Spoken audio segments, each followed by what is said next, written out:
beaucoup de plaisir à retrouver Bob Garcia pour un bon livre. Bonjour Bob. France Bleu Nord, circuit bleu, côté culture.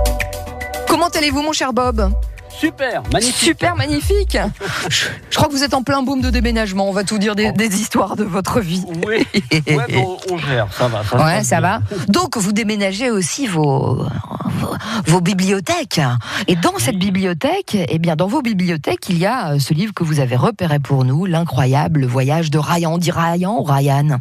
Ryan peut-être, parce qu'il est syrien en fait. C'est un petit livre qui fait 50 pages, effectivement, qui vient de sortir aux éditions du Panthéon. L'incroyable voyage de Ryan, il est écrit par Ali Boudrissa, et il a un petit peu amené sa fille, Romeissa aussi, qui a 13 ans ou 14 ans, à travailler avec lui sur ce petit livre-là.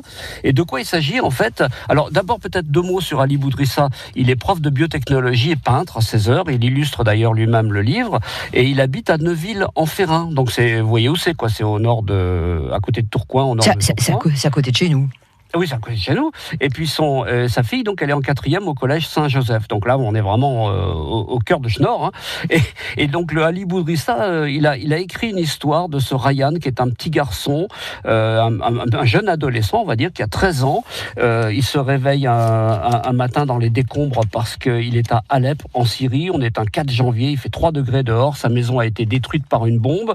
Et il est face à son destin. Qu'est-ce qu'il va faire pour échapper au bombardement, pour survivre ? Et puis pour essayer de gagner l'Europe. Donc vous voyez, c'est vraiment un voyage aussi, mais initiatique et puis finalement assez terrible.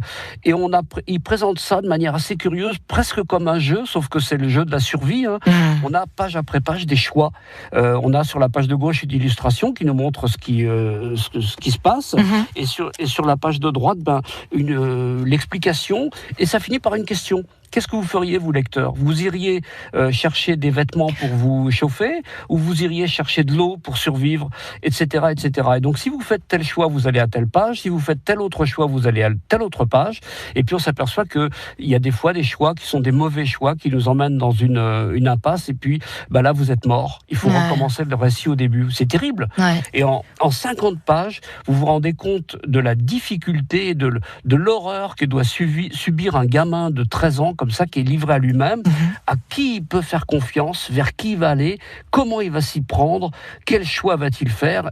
Mais c'est terrible. Hein. Et voilà, en 50 pages, vous voyez qu'il peut effectivement arriver jusqu'à Neuville-en-Ferrain, et puis devenir, alors la petite Romeissa, sa fille, finalement, elle se passionne pour les chiens, elle élève des chiens, etc. Et puis elle est bonne élève. Et puis le papa, il est prof de biotechnologie. Donc c'est un livre à la fois initiatique, émouvant, et c'est un jeu, mais c'est le jeu de la survie, quoi. Voilà. Donc moi, il m'a vraiment touché ce bouquin-là. Ouais, je sens dans votre voix qui permet vraiment de comprendre vraiment le parcours de l'autre qui est notre proche. Ouais. Ça s'appelle donc L'incroyable voyage de Ryan. C'est sorti, rappelez-nous, quelle édition ? Aux éditions du Panthéon. Aux éditions du Panthéon, 50 pages. Très forte. Voilà, bien illustrée, émouvante aussi. Ouais. Grand merci, monsieur Bob. Bon déménagement à vous. Passez une belle journée. Oui. Merci pour ce très très bon conseil de lecture.